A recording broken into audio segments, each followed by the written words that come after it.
Good morning, नमस्कार. मी आहे अतुल विठ्ठल कुडले, म्हणजेच तुमचा लाडका शत्रू.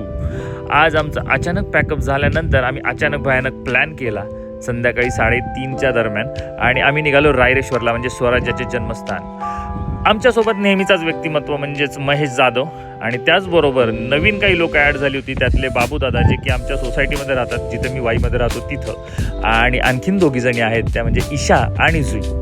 तर आम्ही 5 जण असे निघालो. गडाच्या पायथ्याला पोचल्यानंतर आम्ही गाडी पार्क करून वरती गड चढायला सुरुवात केली. गड अतिशय सुंदर आहे. थंड हवा, धुकं, पाऊस सगळं अनुभवायला मिळालं आम्हाला. चढण्यासाठी पण फार काही अवघड नाही आहे. वरती आम्ही सपाटीला पोचलो.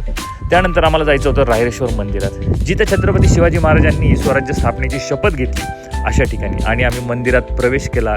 काय कमाल वातावरण होतं. इथली लोक, या सगळ्या गोष्टी खरंच अनुभवण्यासारख्या होत्या.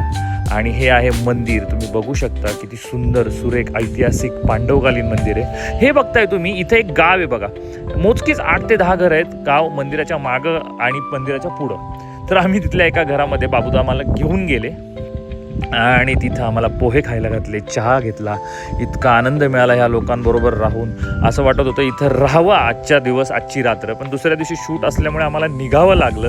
पण नक्कीच आम्ही पुन्हा परत केव्हा तरी नक्कीच येऊ. आणि खरंच या घरात राहायला आवडेल. त्या आजींसोबत गप्पा मारायला आवडतील. खूप चांगली लोक आहेत. अशा रीतीने आम्ही अंधार पडायला लागले, त्यामुळे लवकर खाली निघालो. गाडी मला चालवायची होती. तर लवकरच पुन्हा एकदा आपण अशाच ठिकाणी वेगळ्या कुठल्या तरी गडावरती 100% भेटू आणि एक्सप्लोअर करू. तुर्तास धन्यवाद. पुन्हा भेटू. थँक्यू.